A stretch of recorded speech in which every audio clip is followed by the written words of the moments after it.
Muslim countries are facilitating or aligning with American actions against Iran directly or indirectly. So Pakistan के ऊपर एक बड़ा clear सा एक फोकस आया है कि भाई साहब हमको पता है क्या चल रहा है। इंटरनेशनल कॉन्स्पिरेसी एक बैनुल-अक़वामी साजिश है जो कि इस वक्त अभी तो ईरान में चल रही है, लेकिन उसका निशाना सिर्फ अगले मरहले में पाकिस्तान नहीं बनेगा, सऊदी अरब, तुर्की। इसराइल और भारत के ताल्लुकात को सामने रखिए तो ये तो खुशाइन बात भारत के लिए तो बहुत अच्छा है।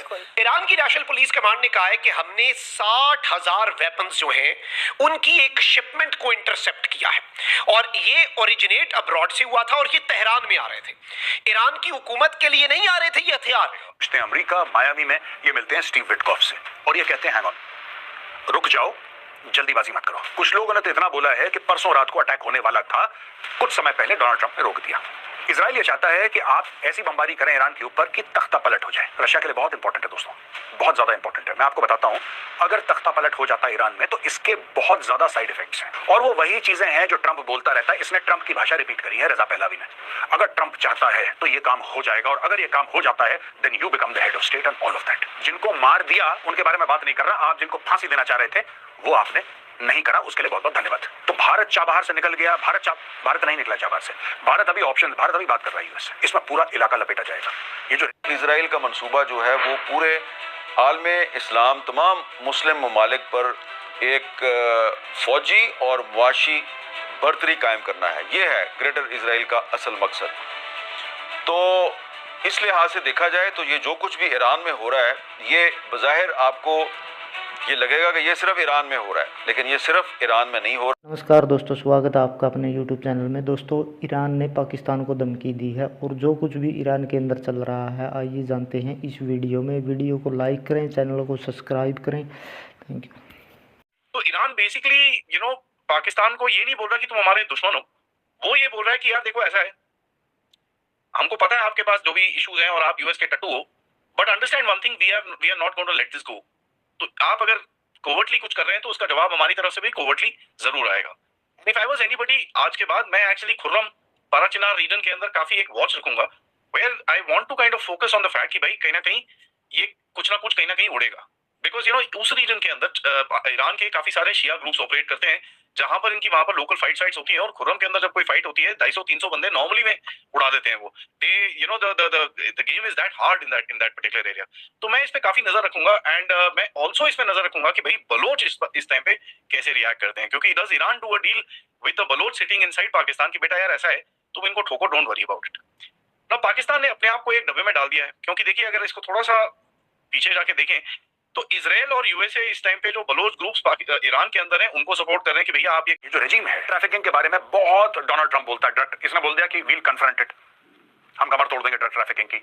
तीसरी चीज state of Israel, immediate recognition of the state of Israel. अब ये बात है डोनाल्ड ट्रंप के लिए बड़ी इंपॉर्टेंट, क्योंकि अब्राहम अकॉर्ड्स जाहिर सी बात है that is Trump's prized project in the middle east. ये कह रहे हैं कि हम स्टेट ऑफ इजराइल को रिकॉग्नाइज करेंगे। जब स्टेट ऑफ इजराइल को आप रिकॉग्नाइज करेंगे तो साफ सीधी बात है then you automatically become a part of the Abraham Accords. फिर तो आप उस दायरे के अंदर आ जाते हैं। और exporting copious amounts of oil and gas, this is exactly what Donald Trump wants. Iran के पास दुनिया भर का ऑयल एंड गैस पड़ा हुआ है, ईरान कहेगा हम बिल्कुल एक्सपोर्ट करेंगे।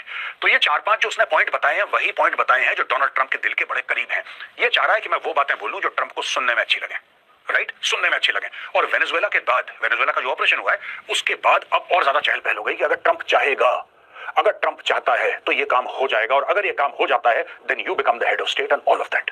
ट्रंप क्या चाहेगा ईरान से, इसने लिस्ट बनाई कि मेरे हिसाब से डोनाल्ड ट्रंप ये चाहेगा और जो डोनाल्ड ट्रंप चाहेगा इसने वही चीज चिपका दी, कट कॉपी पेस्ट कर दिया कि बॉस मैं भी यही चाहता हूं। अब जब जो डोनाल्ड ट्रंप चाहता है अगर कोई ये बोले कि मैं भी वही चाहता हूं तो डोनाल्ड ट्रंप बोलेगा ठीक है आके बैठ फिर सामने, कैसे करेगा। तो ये सारी की सारी चीजें चल रही हैं। लेकिन डोनाल्ड ट्रंप पहले बोल चुका है कि मुझे यकीन नहीं है कि रजा पहलवी को इतना मानेंगे ईरानी लोग कि हमने किसी को थोप दिया और कल हमारे ऊपर उल्टा पड़ गया। तो ट्रंप को भी डाउट है इस आदमी के ऊपर। सीधी बात है, अब यूएन पे बात पहुंच गई है, यूएन पे बात पहुंच गई है। ये कह रहा है, जो ईरान वाले लोग कह रहे हैं देखिए ना हम आपसे भिड़ना चाहते हैं ना हम आपसे लड़ना चाहते हैं, लेकिन अगर आप हमारे साथ लड़ोगे तो फिर हमें पूरा हक है कि हम जवाबी कर। और दोस्तों मैं एक बात बताऊं, जवाबी कार्रवाई कि आप ये मत सोचना कि ये लड़ाई जो है ना अगर ये होती है तो ये सिर्फ ईरान, अमेरिका और इजराइल के बीच में होगी। Please don't be under that misconception. इसमें पूरा इलाका लपेटा जाएगा। ये जो रेजिम है खमेनाई की, जिसका मैं कोई बहुत बड़ा इनका प्रशंसक नहीं हूं, मुझे बिल्कुल एक आंख नहीं सुहाती है, लेकिन फिर भी मैं आपको एक बात बताता हूं कि ये इस तरीके से नहीं पलटेंगे जैसा वेनेजुएला और ईरान में जमीन आसमान का फर्क है। जमीन आसमान का फर्क है। इनमें इतना इंडोक्ट्रिनेशन हो चुका है 1979 के बाद, इतना ज्यादा कि अगर यहां पे लोग आ भी गए तो फिर भी, माना कि सरकार पलट दी इन्होंने, that will not be the end of the story. यहां पे इंसर्जेंसी शुरू हो जाएगी। आपने देखा इराक में क्या हुआ था सद्दाम हुसैन के जाने के बाद, आपने देखा लीबिया में क्या हुआ था कर्नल मोहम्मद गद्दाफी के जाने के बाद। ईरान में उससे 10 गुना ज्यादा भयानक होगा, 10 गुना ज्यादा भयानक होगा। It will totally destabilise the complete middle east. और तेल के भाव हैं वो आसमान छुएंगे, ये मैं आपको आज बता रहा हूं। It's not a military function alone. ये सिर्फ फौज की बात नहीं है कि एयरक्राफ्ट कैरियर गए, इतने बम मारे, ये करा और खमेनेई को हमने भगा दिया वहां से और वो रशिया चला गया। That is the beginning, the fall of the regime is the beginning of the story. ये घाव रिश्ता रहेगा, कई साल रिश्ता रहेगा ये घाव। ये अजीब सा घाव है। तो ईरान इज नॉट वेनेजुएला।